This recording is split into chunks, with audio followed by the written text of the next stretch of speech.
بسم اللہ الرحمن الرحیم۔ الصلاۃ والسلام علی محمد وعلی آل محمد۔ السلام علیکم۔ اللہ عز و جل کی کرم نوازی کہ آج ہمیں پھر دین کی بات کرنے کا بھی موقع مل گیا، اور ایک جو میں نے وعدہ کیا تھا جب یہ بات شروع کی تھی کہ اصل ہمارا مقصد قرآن پہ بات کرنا، یہ چینل بنانا، یہ لوگوں کی گالیاں سننا، یہ سب اس کے لیے میں کر رہا ہوں کہ بھئی قرآن پہ بات کی جائے۔ تو قرآن پہ آج ہم نے اللہ تعالیٰ کے فضل و کرم سے، یہ 2026 ہے اور 3 شعبان ہے پاکستان میں، ہم نے بات شروع کی۔ امام حسین علیہ السلام کی ولادت کا بھی دن ہے، انشاءاللہ وہ بھی نسبتیں، وہ بھی برکتیں ہمیں حاصل ہو جائیں گی۔ تو آج جو ہم کریں گے آپ کی خدمت میں عرض، وہ ہے سورۃ طور، کہ قرآن میں رب تعالیٰ فرما رہا ہے کہ یہ کتاب جو ہے نا قرآن پاک، یہ لکڑیوں پہ اور جناب ہڈیوں پہ اور چمڑوں پہ لکھی ہوئی، کسی کے پاس 2 آیتیں، کسی کے پاس 2 پارے، کسی کے پاس کچھ، یہ بکھری ہوئی کتاب اللہ کے نبی چھوڑ کے نہیں گئے تھے، ان پہ بہت بڑا الزام ہے، اور یہ کتاب لکھی ہوئی تھی۔ یہ آپ ذرا سورۃ طور کا ترجمہ دیکھیں، پھر ہم بات کرتے ہیں۔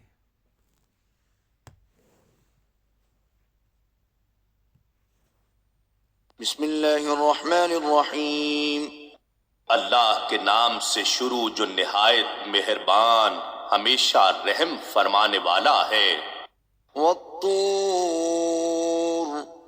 کوہ طور کی قسم۔ وکتاب مسطور، اور لکھی ہوئی کتاب کی قسم۔ فی رق منشور، جو کھلے صحیفے میں ہے۔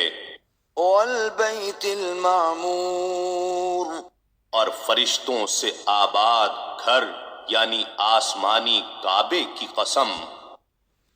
جی، تو یہ رق جو ہے نا جی، اس کے لیے ہم نے جو تحقیق کی، وہ اس میں رق جو ہے نا، یہ جو آج کل ہمارے یہاں کاغذ ہے نا، اسی طریقے کا رق ہے، صفحہ یہ لیکن ہے وہ چمڑے کا، یعنی اتنا ہی باریک اور اس کاغذ سے زیادہ مضبوط، یہ اس کو رق کہا جاتا ہے۔ یہ حدیث میں بھی ہے، احمد بن حنبل رحمۃ اللہ تعالیٰ کی حدیث، اس کتاب میں بھی یہ بالکل لکھا ہے، یہ دونوں مل جاتی ہے، وہ حدیث ان والی امام احمد بن حنبل علیہ السلام رحمۃ اللہ تعالیٰ والی، اور یہ سورۃ طور۔ یہ ہوتا ہے حدیث کا، حدیث کو چیک کرنا یہ ہوتا ہے کہ قرآن سے چیک آ کے حدیث مل جاتی ہے، قرآن سے باہر نہیں ہوتی۔ تو جناب آج آپ نے یہ ہم نے سنا کہ اللہ تعالیٰ فرما رہا ہے کہ یہ جو قرآن ہے یہ کتاب ہے، لکھی ہوئی ہے، مستور سطریں، یہ لکھی ہوئی اور ایک کتاب ہے، بکھری ہوئی نہیں ہے، یہ یعنی ہڈیوں پہ بکھری ہوئی۔ دیکھ رہا رب نے کہا رق، منشور ہے کہ نشر کر دی گئی ہے، یہ کہ وہ لوح محفوظ کی والی بات نہیں ہو رہی کہ وہ لوح محفوظ پہ یہ لکھی ہوئی ہے، نہیں، منشور ہے کہ یہ شائع کر دی گئی ہے، نشر کر دی گئی ہے، منشور، شائع شدہ، منشور شدہ ہے، اوپر نہیں ہے۔ اور پھر وہ جو ہم نے معراج میں بات کی تھی بیت معمور کی، کہ رب جو مسجد اقصیٰ کہہ رہا ہے نا، تو ممکن ہے کہ بہت قریب ہے کہ وہ بیت معمور کو کہہ رہا ہو اللہ تعالیٰ، ٹھیک ہے، یہ ذکر بھی آ گیا۔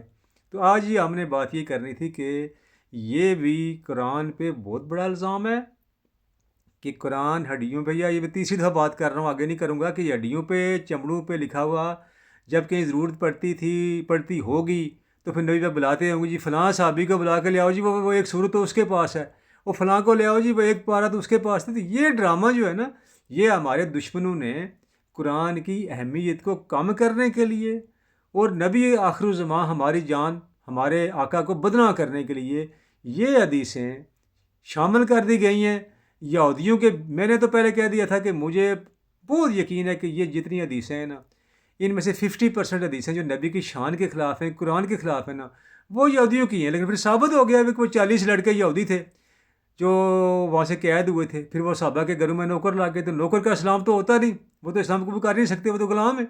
آزاد ہو گئے، اپنے گھر جائیں گے نا، پھر اسلام قبول کر کے پھر بھی ان پہ شک کیا جائے گا کہ بھئی یہ کسی سے کہ یہ کوئی جاسوس نہ ہو۔ بہرحال، تو آج ہم نے بس اتنی یہ کی ہے کہ قرآن جو ہے وہ کتاب میں لکھا ہوتا ہے، سورۃ طور ہے، اور بھی بہت بے شمار جگہیں تو کہ لکھا ہوا ہے، رق پہ لکھا ہوا ہے اور منشور کر دیا گیا ہے۔ یہ کتاب ہے، کتاب۔ پہلی دفعہ جب آیت ہم پڑھتے ہیں نا، الف لام میم ذالک الکتاب، یہ الکتاب ہے، یہ ہڈیوں پہ نہیں ہے۔ اللہ تعالیٰ یہ نہیں کہا کہ یہ ہڈیاں تلاش کرو بھائی، کہیں وہ فلاں سے پکڑو، فلاں سے پکڑو، پتہ نہیں یہ کس کے پاس ہے، کس کے پاس ہے، ایسا نہیں ہے۔ اس سے پہلے بھی کاغذ بھی تھے، کتاب الویسٹا موجود ہے پارسیوں کی، تو سنہ تورات بھی پرانے زمانے کی کیسے نکلی ہیں، کتابیں لکھی ہوئی. تو یہ آج بس ہم نے کر دیا آپ سے قرآن کے حوالے سے ثابت کہ قرآن لکھا ہوا تھا، نبی پاک پڑھے لکھے تھے، اس لیے پڑھے لکھے اس لیے تھے کہ امی کا ترجمہ جو ہم کرتے ہیں نا ان پڑھ، وہ ہم بہت بڑا ظلم کرتے ہیں. دیکھیں قرآن سے ترجمہ لیں گے نا، قرآن میں ہے کہ چلے باقی جگہ چھوڑے، ایک میں آپ کو یاد کر دیں کہ میں نے امیون میں ایک نبی بھیجا، امیون میں نے نبی بھیجا، یعنی ہمارے نبی کے مطابق رب کہہ رہا ہے میں نے امیون میں بھیجا. تو کیا یہ سارے ان پڑھ تھے؟ اس سارے ان پڑھوں میں یعنی رب نے ایک نبی بھیجا؟ نہیں. امیون کا مطلب قرآن کہتا ہے جن کو کتاب نہیں دی گئی. یہ آپ قرآن میں دیکھیں گے آپ کو پتہ چل جائے کہ امی جو ہے وہ ان پڑھ یا جاہل کو نہیں کہا جاتا. یہ ظلم ہے جو ہم کرتے ہیں، ہمیں نہیں کرنا چاہیے. امی کا مطلب قرآن اس کو کہتا ہے جیسے یہودی ہے نا، عیسائی، ان کو کتاب دی گئی، یہ بے شک ان پڑھ ہی رہے ہیں. جن کے پاس کتاب ہے یہودی اور عیسائی، یہ ان پڑھ جاہل بھی رہے نا، ان کو کبھی بھی امی نہیں کہا جائے گا کیونکہ ان کے پاس کتاب ہے. مکہ والے جو تھے نا، جو مکہ میں رہنے والے جن کو کتاب نہیں دی گئی تھی بہت عرصہ سے، یہ پاویں لاکھ بھی پڑھ جائے نا، ان کو امی نہیں کہا جائے گا، اور کہا بھی اللہ تعالیٰ نے. آج کی بات یہی مکمل کرتا ہوں کہ نبی پاک پہ یہ دونوں الزام کہ قرآن چھوڑ کے چلے گئے تھے بکھرا ہوا، قیامت تک جو ہدایت دی، یہ الزام ہے، ظلم ہے. اور کہ نبی پاک ان پڑھ تھے، ظلم ہے.